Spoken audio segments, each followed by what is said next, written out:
الحمد لله رب العالمين والصلاة والسلام على خاتم النبيين أما بعد فأعوذ بالله من الشيطان الرجيم بسم الله الرحمن الرحيم. Mes chers frères en islam, répétez à haute voix après moi. As-salatu was-salamu alayka ya Rasulallah wa ala alika wa ashabika ya Habiballah. As-salatu was-salamu alayka ya Nabiyallah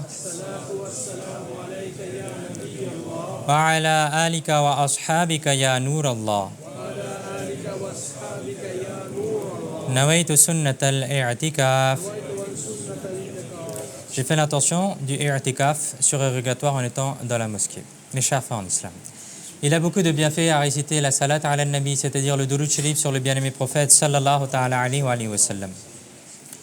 Il est rapporté dans un hadith que le bien-aimé prophète sallallahu ta'ala alayhi wa sallam a dit: celui qui récite cette formulation, cette salat, ce durud sharif, en étant debout, se voit pardonner avant même de s'asseoir. Et s'il est assis, il se voit pardonner avant même de se lever.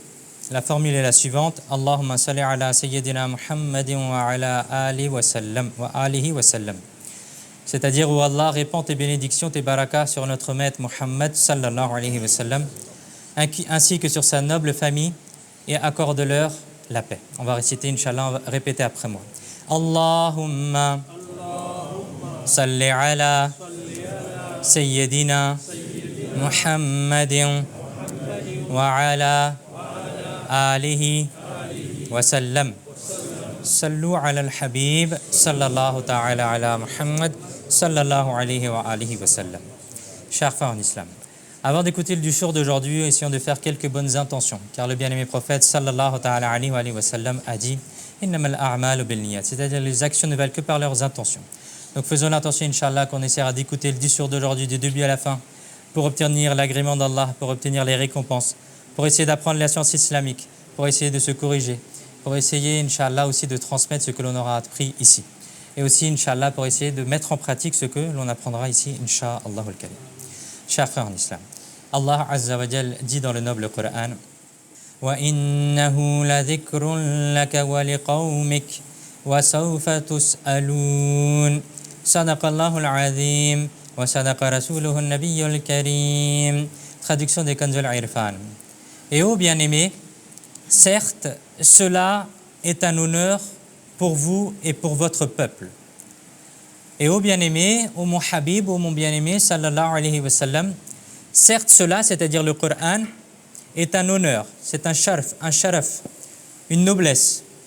Pour qui? Pour vous et pour votre peuple. Et aux gens, vous serez bientôt interrogés.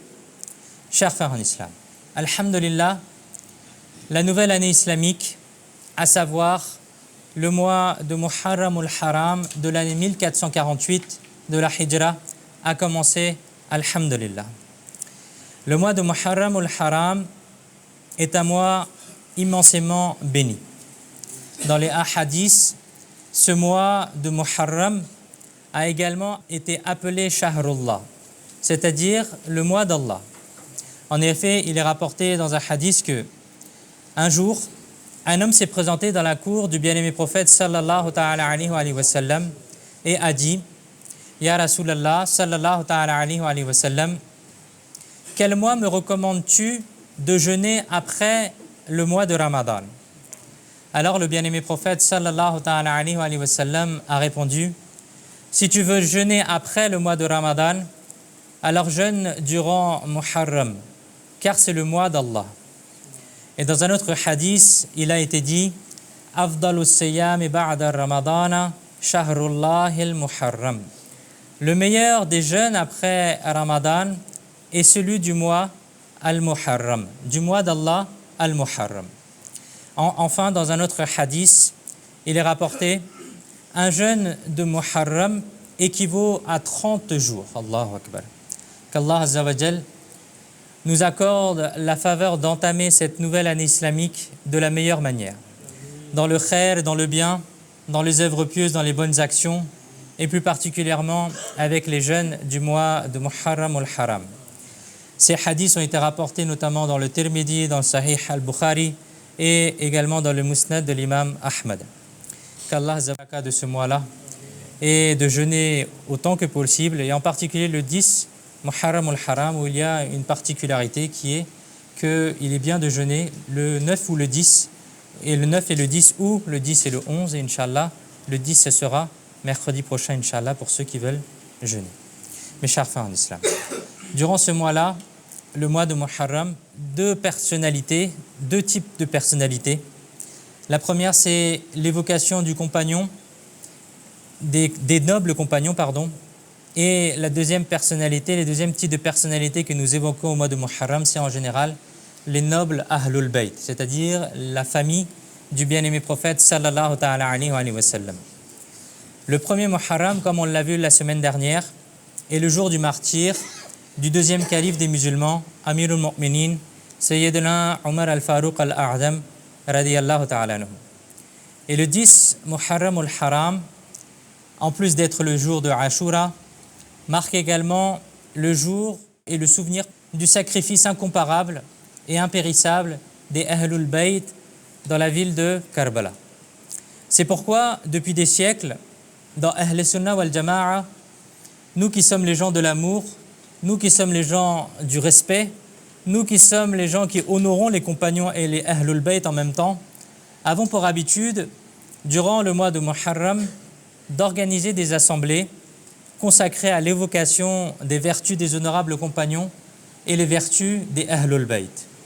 Et de préparer des repas, de donner des repas, ce qu'on appelle aussi des langar chez nous, et d'avoir ainsi l'honneur de transmettre aux générations à venir, l'amour des honorables compagnons alayhim ridwan et l'amour pour les Ahlul Bayt.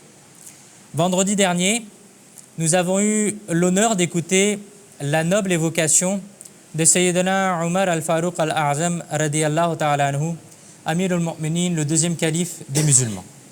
Et aujourd'hui, Inch'Allah al-Karim, nous apporterons l'apaisement à nos cœurs en évoquant le mérite et les vertus des Ahlul Bayt, Inch'Allah al-Karim. Essayez d'écouter attentivement, malgré la chaleur, malgré la difficulté un petit peu, Inch'Allah. Essayez de rester concentré, Inch'Allah, il y aura beaucoup de baraka, beaucoup de choses qui vont être dites dans ce discours-là concernant les mérites des Ahlul Bayt. Mes chers frères en islam, au début de ce discours, nous avons eu le privilège d'écouter le verset 44 de Surat Az-Zukhruf. Allah Azza wa Jal dit dans ce verset-là « Wa innahu la dhikr » Et ô bien-aimés, certes, cela est un honneur. Ce Coran, cela est un honneur, cela est un sharaf, cela est une distinction particulière, cela est une noblesse. Le fait que le souvenir de quelqu'un vienne à l'esprit est appelé le dhikr. Wa innahu la dhikrun. Cependant, dans ce passage-là, deux significations, deux tafasir ont été mentionnées pour le mot dhikr. Première signification du mot dhikr, c'est le sharaf, c'est-à-dire l'honneur, la dignité, la grandeur. C'est-à-dire le Coran a été donné en tant qu'honneur, en tant que quelque chose de spécial, en tant que privilège. La deuxième signification du mot dhikr dans ce contexte-là, de ce verset, c'est la nasiha, le bon conseil, l'exhortation, le fait de donner une leçon.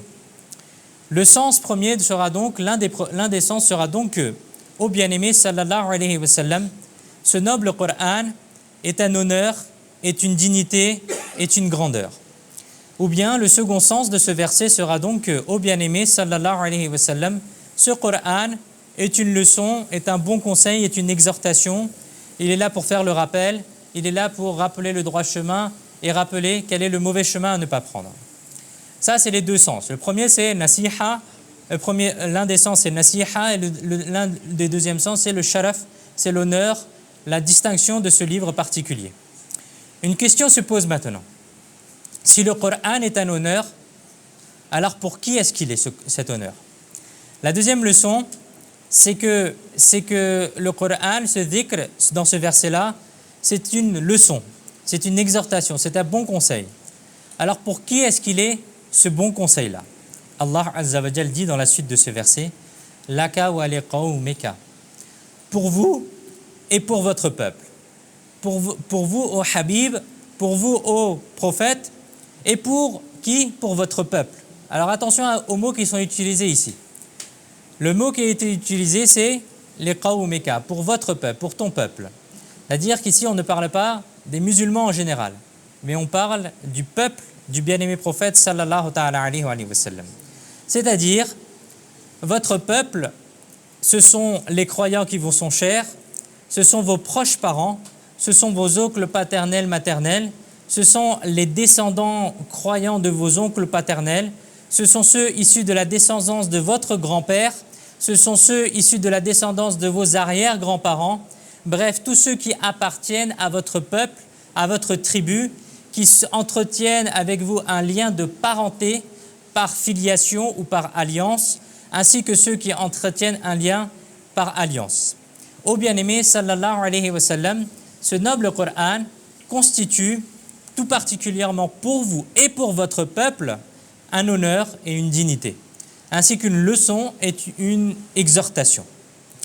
Le Coran, mes chers frères, constitue une exhortation, c'est-à-dire un conseil, un rappel, une mise en garde pour nous tous. C'est un conseil, c'est une nasiha pour nous tous, le Coran. Mais il a été aussi une exhortation, un rappel, une nasiha pour ceux qui nous ont précédés. Et il sera aussi une nasiha, une exhortation, un rappel pour tous ceux qui viendront jusqu'au jour du jugement. Une question se pose alors. Pourquoi Allah Azza wa Jal dit donc wa innahu la dhikrun laka wa liqawmika, c'est-à-dire au Habib, au bien-aimé sallallahu alayhi wa sallam, ce Coran est une nasiha, est une exhortation, est un dhikr pour vous et pour votre peuple. Pourquoi est-ce que Allah Azza wa Jal parle uniquement ici, pas des musulmans en général, pas de toute la Ummah en général, mais uniquement il s'adresse au bien-aimé prophète sallallahu alayhi wa sallam et à son peuple. Or, le Coran est une exhortation pour tous, c'est une nasiha pour tout le monde. Pourquoi donc le bien-aimé prophète sallallahu alayhi wa sallam et votre peuple ont-ils été désignés ici de manière particulière? Pour nous, pour ceux qui ont de l'expérience dans l'enseignement par exemple, et ceux qui ont déjà été étudiants, peuvent s'en rendre compte d'une certaine manière. Dans une classe par exemple de 25 élèves, il y a certains élèves qui vont bien travailler, d'autres élèves qui vont moins bien travailler. Mais parfois le professeur, peut-être à une certaine époque, peut-être ça n'existe plus aujourd'hui, c'est qu'il va porter une attention particulière aux élèves qui étudient correctement, qui sont forts, qui étudient bien. Ils vont lui donner plus d'exercices, ils vont lui faire plus de travail pour qu'il augmente encore, il soit encore plus de bonnes notes et peut-être dans les concours nationaux, il ait encore une distinction encore meilleure et que l'école soit nommée dans les statistiques, etc. De ce fait-là, l'enseignant prépare sa leçon chez lui. Il s'applique et fournit des efforts, et spécialement pour les élèves studieux. Il a à cœur que même si tous ne parviennent pas nécessairement à réussir, ces 5 ou 10 élèves qui travaillent excellemment bien, et qui sont doués, ils voient au moins leur avenir s'éclairer. Et c'est d'ailleurs grâce à cela que parfois les autres élèves comprennent les leçons. Il y a certains élèves qui sont studieux, et les autres élèves vont lui demander de nous expliquer, on n'a pas compris la leçon, est-ce que tu peux nous expliquer? Et grâce à eux, ils tirent profit aussi les autres élèves tirent profit des élèves qui sont studieux. Maintenant, sans vouloir comparer cela, c'est uniquement à titre d'explication. Essayons maintenant de comprendre ceci. Le noble Coran est un livre de hidayah, de guidée, pour tout le monde. Cet enseignement, cette nasiha, cette exhortation s'adresse à tout le monde. Cependant, dans sa révélation, la visée première, l'objectif premier est la personne bénie du bien-aimé prophète sallallahu ta'ala alayhi wa sallam, ainsi que votre peuple. Et par votre entremise, par votre wasila, votre peuple a été jugé digne d'une attention particulière. Quant à nous tous, si cette exhortation nous est parvenue, c'est par leur bénédiction, c'est par leur baraka qu'elle nous est parvenue. Dans Surat Ad-Duha, Allah Azza wa Jal, il dit « Wa wajadaka dhallan fahada » et il vous a trouvé perdu dans son amour, puis il vous a accordé le chemin vers lui. C'est-à-dire, ô Habib, ô bien-aimé, sallallahu alayhi wa sallam, dans toute la création, il n'y avait que vous, et vous seul, qui étiez totalement absorbés dans notre amour. Et certaines personnes, malheureusement, lorsqu'ils traduisent ce verset-là, il n'est pas traduit correctement. Parce qu'ils vont dire, na'udhu billah, que le prophète était perdu et Allah l'a guidé ensuite. Non, Allah Azza wa Jal, et il est de tout guider le bien-aimé prophète sallallahu alayhi wa sallam. Depuis la naissance et même avant, c'est lui qui donne la hidayah. C'est le bien-aimé prophète sallallahu alayhi wa sallam qui nous montre le droit chemin. Donc ce n'est pas que que le bien-aimé prophète sallallahu alayhi wa sallam, avant qu'il reçoive la révélation, il était sur un autre chemin. Non, il a toujours adoré Allah et il a toujours adoré cela. Ensuite, il y a eu la révélation, ensuite il y a eu les ahkam qui sont descendus, etc. Mais même avant cela, le bien-aimé prophète sallallahu alayhi wa sallam n'était pas perdu. Lorsqu'on dit « Wa wajadaka dallan fahada », Allah Hazrat Imam Ahmad Raza Khan rahmatullahi alayhi le traduit en disant « Il vous a trouvé perdu dans son amour », pas perdu de manière générale, perdu dans l'amour d'Allah, dans la ibada d'Allah. Puis il vous a accordé le chemin vers lui. C'est-à-dire, ô mon Habib, ô mon bien-aimé, sallallahu alayhi wa sallam, dans toute la création, il n'y avait que vous et vous seul qui étiez totalement absorbés dans notre amour. Il n'y avait que vous et vous seul qui séjourniez dans la grotte de Hira pour m'adorer. Au rang d'amour dans lequel vous étiez, personne n'y a accédé. C'est pourquoi nous avons envoyé pour vous Jibril alayhi salam. Et nous avons fait descendre le noble Coran pour vous, afin que le chemin vers nous vous soit accordé. Allahu Akbar. Nous apprenons donc que l'objectif premier de Allah Azza wa Jal et son bien-aimé prophète sallallahu alayhi wa sallam. Ensuite, par votre baraka, votre peuple a lui aussi été honoré. Et par la bénédiction de votre peuple et de votre tribu, notre propre sort s'est lui aussi amélioré, alhamdulillah. Nous apprenons donc que le foyer principal des faveurs d'Allah est le peuple du bien-aimé prophète sallallahu ta'ala alayhi wa sallam, à savoir les compagnons alayhim wa ridwan et les Ahlul Bayt. La porte de la guidée, de la hidayah et de la grâce qui s'est ouverte à nous, s'est ouverte par leur baraka et par leur noble wasila. Sayyidina Adi ibn Hatim radiyallahu ta'ala anhu, qui est un compagnon du prophète, rapporte que un jour je me suis présenté dans la cour du bien-aimé prophète sallallahu ta'ala alayhi wa sallam. Et le bien-aimé prophète sallallahu ta'ala alayhi wa sallam a dit: sachez qu'Allah savait ce qu'il y avait dans mon cœur concernant mon amour pour mon peuple. Alors il m'a accordé de l'honneur parmi eux. Et il a dit, c'est-à-dire, et Allah Azza wa Jal a dit: wa innahu la zikrun laka wa liqawmika. Et ô bien-aimé, certes cela, le Coran est un honneur pour vous et pour votre peuple. Ainsi, il a accordé à mon peuple la mention, le dhikr et l'honneur, le sharaf, dans son livre. Puis Allah Azza wa Jal a dit: wa andir ashiratakal aqrabain. Ô bien-aimé, avertis, mets en garde tes proches parents. Alors louange à Allah qui a fait que le véridique, as-sadiq, soit de mon peuple et que le martyr soit de mon peuple. Certes, Allah a éprouvé les cœurs, écoutez bien, certes, Allah a éprouvé les cœurs des serviteurs dans leur fort intérieur et dans leur aspect extérieur. Et les meilleurs des Arabes ont été les Quraysh. Allahu Akbar. C'est qui dit ça? C'est le bien-aimé prophète sallallahu alayhi wa sallam. Allah Azza wa Jal a éprouvé les cœurs des serviteurs dans leur fort intérieur et dans leur aspect extérieur. Et les meilleurs des Arabes ont été les Quraysh. Et c'est l'arbre béni au sujet duquel Allah Azza wa Jal dit dans son livre, Surat Ibrahim, verset 24, traduction: n'as-tu pas vu comment Allah a cité en exemple la parole sacrée, comme elle est semblable à un arbre sacré dont la racine est ferme et dont les branches sont dans le ciel. Allahu Akbar. Autrement dit, les Quraysh sont cet arbre béni, dont les racines est faites de générosité, de sharaf, d'honneur, d'élévation, et dont les branches sont où? Sont dans le ciel, qui ont été élevées, qu'Allah Azza wa Jal leur a accordé par qui? Par l'islam. Puis le bien-aimé prophète sallallahu ta'ala alayhi wa sallam a dit: puis il fit descendre à leur sujet. À sujet de qui? Des Quraysh. Une sourate du livre du Coran à Mecca. C'est-à-dire que Allah Azza wa Jal a honoré encore plus les Quraysh en faisant descendre à leur sujet, à Makkatul Mukarrama, une sourate entière dans laquelle même pas un seul nom autre que celui des Quraysh n'a été mentionné. Il a été dit les Ilaf et Quraysh pour familiariser les Quraysh. C'est l'unique sourate du noble Coran qui commence par la seule mention des Quraysh et dont tous les versets ont pour sujet la tribu des Quraysh, le peuple des Quraysh. Après avoir rapporté autant de hadiths, Sayyidina Adi ibn Hatim radiyallahu ta'ala anhu, rapporte sa propre observation et dit que je n'ai jamais vu que les Quraysh soient mentionnés en bien auprès du messager d'Allah sallallahu ta'ala alayhi wa sallam sans que cela ne vous réjouisse jusqu'à ce que cette joie apparaisse clairement sur votre visage aux yeux de tous les gens. Et vous, sallallahu ta'ala alayhi wa sallam, récitiez très souvent ce verset sacré wa innahu la dhikrun laka wa liqawmika. Et ô bien-aimés, certes, cela, le Coran, est un honneur pour vous et pour votre peuple. Allahu Akbar. Subhanallah. Chers frères en islam, telles sont les distinctions du peuple du messager Hashimi, c'est-à-dire de la tribu du bien-aimé prophète sallallahu ta'ala alayhi wa sallam.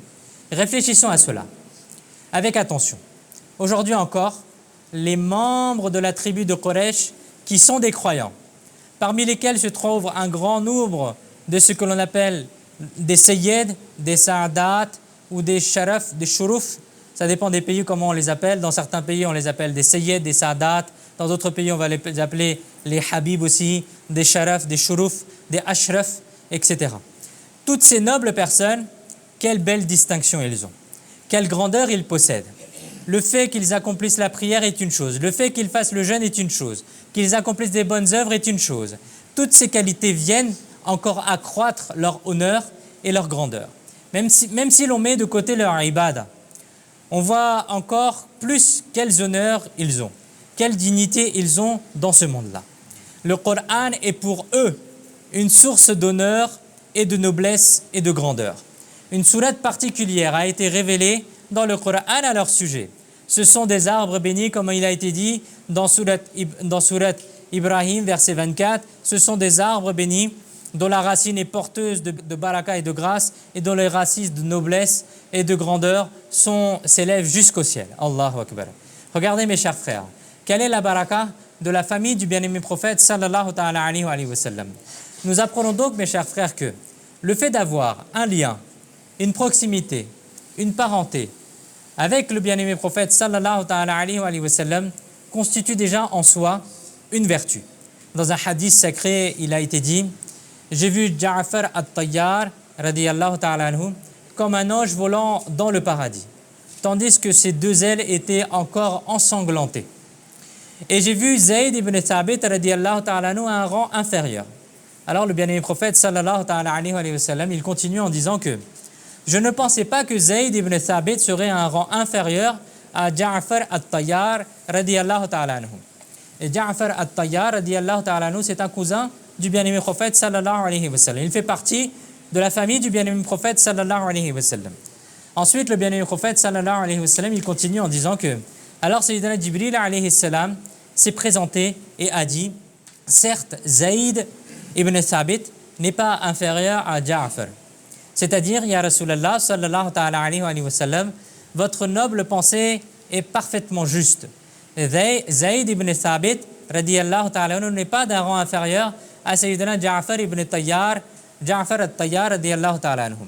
Mais nous avons accordé à Ja'far une préséance, une supériorité en raison de sa parenté avec vous. Allahu Akbar. C'est-à-dire que Sayyidina Ja'far at-Tayyar radiyallahu ta'ala anhu possède un rang plus élevé en raison de son lien de parenté avec le bien-aimé prophète sallallahu ta'ala alayhi wa sallam. Allah.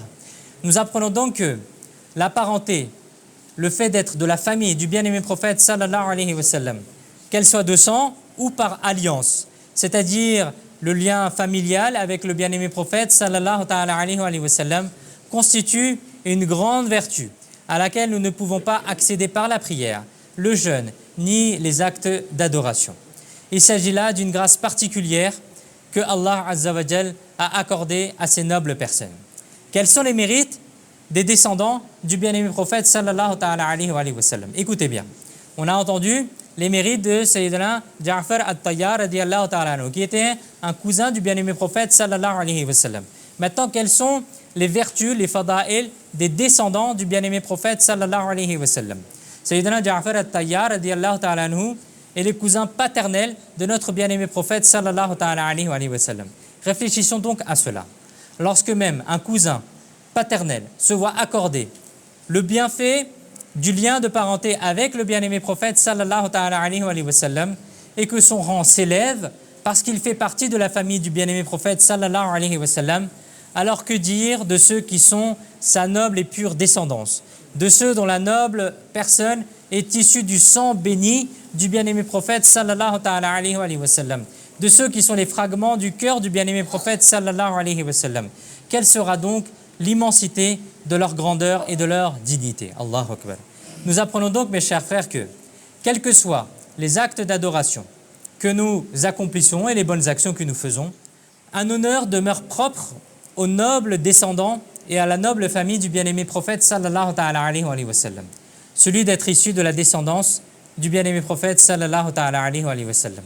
Et cet honneur ne peut nous être accordé. Dès lors, nous ne pouvons en aucun cas les devancer. Mes chers frères en islam, rappelons ici également ce récit de l'époque du calife Sayyidina Omar al-Farouq al-A'zam radiyallahu ta'ala anhu. Lorsque Sayyidina Omar al-Farouq al-A'zam radiyallahu ta'ala anhu était le calife, une fois, on a apporté à Madinatul Munawwara le butin de guerre, un butin de guerre. Sayyidina Omar al-Farouq al-A'zam radiyallahu ta'ala anhu a alors commencé à distribuer le butin de guerre. Les honorables compagnons, alayhim ridwan, venaient tour à tour, prenaient leur part et repartaient. C'est alors que Sayyidina l'imam Hassan al-Mujtaba radiyallahu ta'ala anhu est arrivé, le petit-fils du bien-aimé prophète sallallahu ta'ala alayhi wa sallam. Sayyidina Omar al-Farouq al-A'zam radiyallahu ta'ala anhu l'a accueilli en lui disant « Bienvenue, vous êtes accueilli avec honneur et respect ». Puis Sayyidina Omar radiyallahu ta'ala anhu vous a remis 1000 dirhams, 1000 pièces d'argent. Ensuite, l'imam Hussein radiyallahu ta'ala anhu est arrivé, le deuxième petit-fils du bien-aimé prophète sallallahu alayhi wa sallam. Et Sayyidina Omar radiyallahu ta'ala anhu vous a honoré de la même manière, vous a accueilli de la même manière, et vous a également remis 1000 dirhams, 1000 pièces d'argent. Après ces deux princes, après ces deux nobles personnalités, après ces deux nobles descendants, le propre fils de Sayyidina Omar radiyallahu ta'ala anhu, c'est-à-dire Sayyidina Abdullah ibn Omar radiyallahu ta'ala anhu, s'est présenté. Sayyidina Omar radiyallahu ta'ala anhu, son père béni, lui a donné 500 dirhams au lieu de 1000 dirhams. Sayyidina Abdullah ibn Omar radiyallahu ta'ala anhu a présenté ceci. Ya Amir al-Mu'minin. L'imam Hassan et Hussein radiyallahu ta'ala anhum étaient encore d'un très jeune âge, alors que moi, dès cette époque, je mettais ma tête et mon corps en jeu. Et malgré cela, vous leur avez donné 1000 dirhams, tandis que vous ne m'avez donné que 500 dirhams, alors que moi je fais plus d'efforts, ils sont encore jeunes. À ces paroles, dans le cœur de Sayyidina Omar radiyallahu ta'ala anhu, Amir al-Mu'minin, l'océan de l'amour des Ahlul Bayt s'est soulevé avec force. Débordant d'amour pour les Ahlul Bayt, c'est-à-dire pour la famille du bien-aimé prophète sallallahu alayhi wa sallam, Sayyidina Omar radiyallahu ta'ala anhu a dit « Oui, tout à fait. Comme tu le dis, il en est bien ainsi. J'ai bien donné 1000 dirhams à l'imam Hassan et j'ai bien donné 1000 dirhams à l'imam Hussein. Et je t'ai donné uniquement 500 dirhams, la moitié.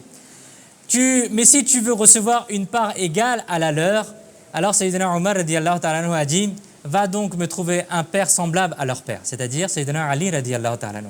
Va donc me trouver une mère semblable à leur mère, c'est-à-dire Sayyidatuna Fatima Zahra radiyallahu ta'ala anha. Va donc me trouver un grand-père semblable à leur grand-père, c'est-à-dire notre noble et bien-aimé prophète sallallahu alayhi wa sallam. Et va leur trouver une grand-mère semblable à leur grand-mère, et un oncle paternel semblable à leur oncle paternel, et un oncle maternel semblable à leur oncle maternel. Apporte tout cela, puis tu pourras te mesurer à eux. Mais retiens-le bien, tu ne pourras pas le faire, car leur père est Ali al-Murtada. Leur mère est Sayyidatuna Fatima Zahra radiyallahu ta'ala anha. Leur grand-père est Muhammad al-Mustafa sallallahu alayhi wa sallam. Leur grand-mère est Sayyida Khadija al-Kubra radiyallahu ta'ala anha. Leur oncle est Sayyidina Ja'far ibn Abi Talib, Ja'far al-Tayyar radiyallahu ta'ala anhu. Leur oncle maternel est Sayyidina Ibrahim, fils du messager d'Allah radiyallahu ta'ala anhu wa sallallahu alayhi wa sallam. Et leurs tantes maternelles sont Ruqayya et Kalsoum, filles du messager d'Allah radiyallahu ta'ala anha wa sallallahu ta'ala alayhi wa sallam. Allahu Akbar. Chers frères en islam, nous apprenons donc que la descendance du bien-aimé prophète sallallahu alayhi wa sallam jouit au regard de sa filiation d'un rang tout à fait particulier. Aucune autre lignée n'a reçu un tel honneur. Et de ce récit, nous apprenons également que lorsqu'une chose doit être répartie, lorsqu'on donne un repas, lorsqu'on donne des cadeaux, lorsque l'on reçoit quelque chose, alors il convient par respect pour les nobles descendants du bien-aimé prophète sallallahu alayhi wa sallam, pour les sayyid, pour les sa'adat, pour les shuruf, pour les ashraf, de leur accorder une part double. Telle est la sunna de Sayyidina Umar al-Faruq al-A'zam radiyallahu ta'ala anhu.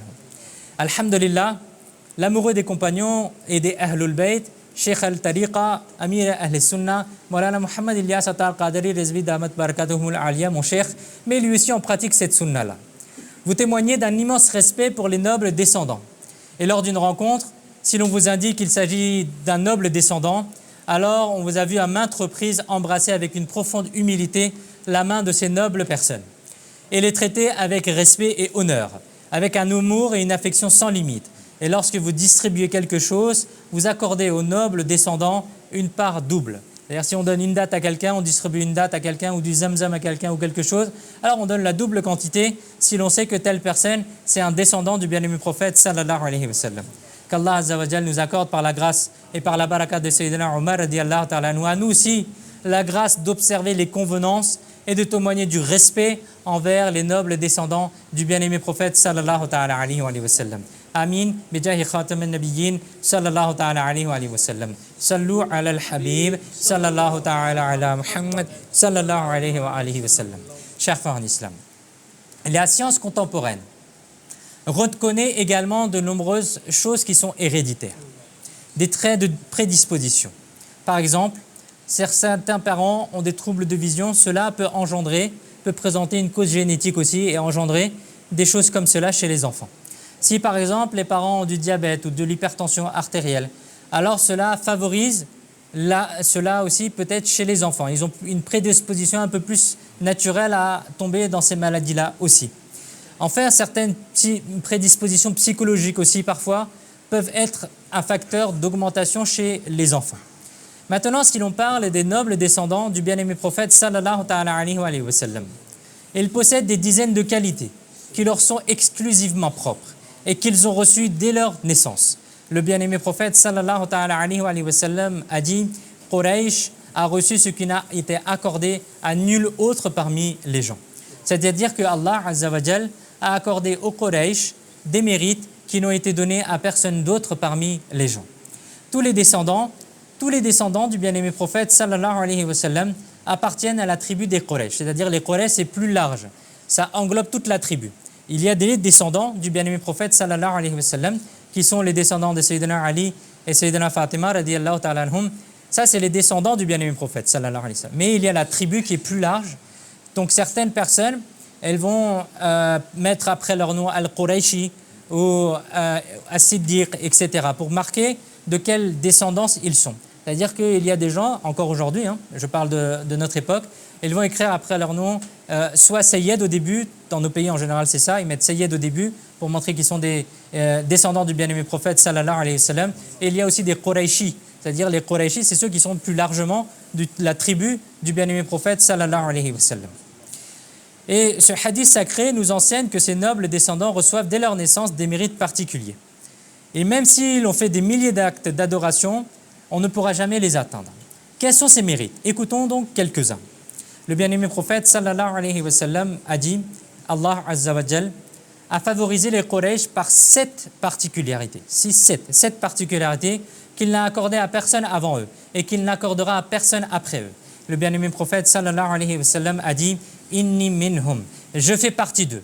Première caractéristique des Quraysh, c'est quoi? C'est que le bien-aimé prophète sallallahu alayhi wa sallam fait partie des Quraysh. Allah Hazrat Imam Ahmad al-Zakhar rahmatullahi alayhi a écrit que la plus grande vertu des Quraysh réside dans le fait qu'Allah Azza wa Jal a fait de son bien-aimé prophète sallallahu alayhi wa sallam un Quraysh. Deuxième particularité, dans un autre passage, le bien-aimé prophète sallallahu alayhi wa sallam a dit wa fihumul khilafa, et parmi eux se trouve le califat. Autrement dit, pour devenir le calife des musulmans, la personne doit être issue des Quraysh. Les califes bien guidés étaient tous sans exception issus des Quraysh. Et à l'avenir, l'imam Mahdi, rahmatullahi alayh, sera le calife des musulmans et lui aussi sera issu des Quraysh. Ainsi, Allah Azza wa Jal a accordé aux Quraysh, par disposition naturelle, l'aptitude à être calife. Dans un autre hadith, notre noble et bien-aimé prophète sallallahu alayhi wa sallam a dit « Les Quraysh sont la droiture des gens et les gens ne sauraient être réformés si ce n'est par eux ». Regardons donc cela. L'époque bénie des califes bien guidés a été l'âge d'or de l'islam.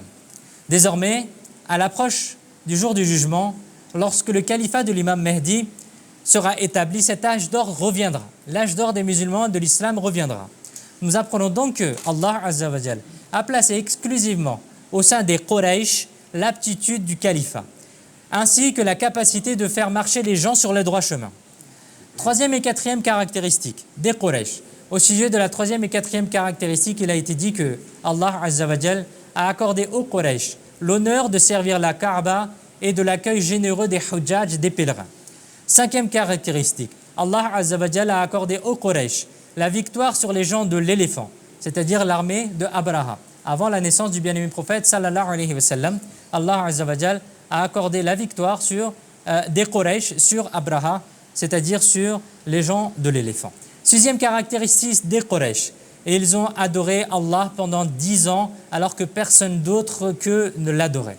Autrement dit, il y a eu dans le bas monde un moment, une période de 10 ans pendant laquelle personne n'adorait Allah Azza wa Jal sauf les Quraysh. Et c'est aussi une de leurs caractéristiques de leur noblesse. Septième caractéristique, et Allah a fait descendre à leur sujet une sourate dans le noble Coran qui n'a été révélée pour personne d'autre que eux. Allahu Akbar. Le bien-aimé prophète sallallahu alayhi wa sallam a également dit, en dehors de ces 7 caractéristiques, Qurayshun khalisatullah. Les Quraysh sont les élus privilégiés d'Allah. Nous apprenons donc que nous naissons, nous vivons notre vie, nous faisons notre ibadah. Si ces œuvres sont agréées, ce n'est qu'alors que nous obtenons l'acceptation auprès d'Allah. Mais regardons le rang immense, important des descendants.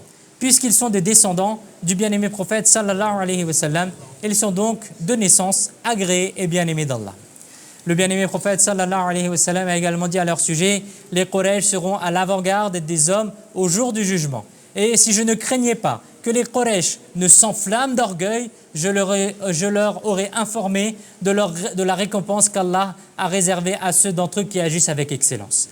Dans un autre hadith, il a été dit « Ô assemblée des Banu Hashim, par celui qui m'a envoyé avec la vérité, lorsque je m'agripperai à l'anneau de la porte du paradis, c'est-à-dire lorsque j'ouvrirai la porte du paradis, je ne commencerai par personne d'autre que vous, les Banu Hashim. » Enfin, dans un autre hadith, le bien-aimé prophète sallallahu alayhi wa sallam a dit « Quiconque veut l'humiliation des Quraysh, Allah Azza wa Jal l'humiliera. » Allahu Akbar. C'est pour ainsi dire une loi établie par la sagesse divine. Comme le feu brûle, comme le couteau coupe, comme le fait de se jeter d'un montagne va forcément faire mourir la personne, de la même manière, le bien-aimé prophète sallallahu alayhi wa sallam a reçu dès sa naissance cet honneur que quiconque voudra manquer de respect, Allah Azza wa Jal l'humiliera. Lors d'une khutbah du vendredi, le bien-aimé prophète sallallahu alayhi wa sallam a également dit aux gens, placez les Quraysh au premier rang et ne les devancez pas. Autrement dit, ce mérite est accordé aux nobles descendants du bien-aimé prophète sallallahu alayhi wa sallam. Ils seront toujours tenus au premier rang et les devancer relève d'un manque de respect. Et il est rapporté dans un autre hadith également que aux gens, ne devancez pas les Quraysh, sinon vous courrez à votre propre perte. Et enfin, dans un autre hadith, il a été dit que parmi les convenances de l'assemblée, des adab de l'assemblée, il y a ceci que l'homme se lève pour accueillir son frère. C'est-à-dire, si quelqu'un arrive, il se lève pour accueillir son autre frère. Mais les Banu Hashim ne se lèvent pour personne qui n'est pas Hashimi. Chers frères en islam, nous venons d'écouter quelques mérites et particularités des Ahlul Bayt et des nobles descendants du bien-aimé prophète sallallahu ta'ala alayhi wa sallam. Ce sont des qualités qui leur sont accordées dès leur naissance et que nous ne pourrions pas acquérir, même au prix de longues années d'efforts. Tout ceci n'est que la baraka du lien de parenté, du sang du bien-aimé prophète sallallahu alayhi wa sallam. Mesurons donc cela. Si le simple fait d'avoir un lien de sang, d'un lien de filiation avec le bien-aimé prophète sallallahu alayhi wa sallam est la cause de tant de mérite, alors quelle ne doit être la dignité et la grandeur de notre noble maître et bien-aimé prophète sallallahu alayhi wa sallam. Si cela est le mérite des Quraysh et des Ahlul Bayt, alors quel doit être le mérite de notre bien-aimé prophète sallallahu alayhi wa sallam. Allahu Akbar. Enfin, pour terminer, mes chers frères, il me faut présenter les mains jointes, une humble requête à l'attention des nobles descendants du bien-aimé prophète sallallahu alayhi wa sallam, qui sont présents peut-être ici, peut-être sur les réseaux sociaux ou ailleurs.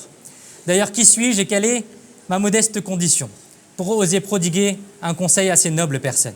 Je ne fais que transmettre la parole d'Allah, où Allah Azza wa Jal, il dit « Wa innahu la dhikrun laka wa liqawmika » Et ô bien-aimé, assurément, ce Coran est un honneur et une grandeur pour vous et pour votre peuple.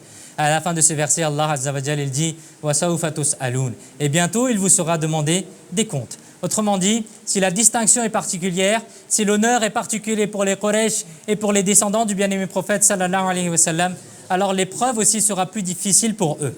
Le noble Coran constitue pour les Quraysh un honneur et une grandeur. Il est aussi le signe de leur dignité et de leur grandeur. Mais dès lors, au jour du jugement, ils seront également interrogés de manière particulière au sujet des droits du noble Coran.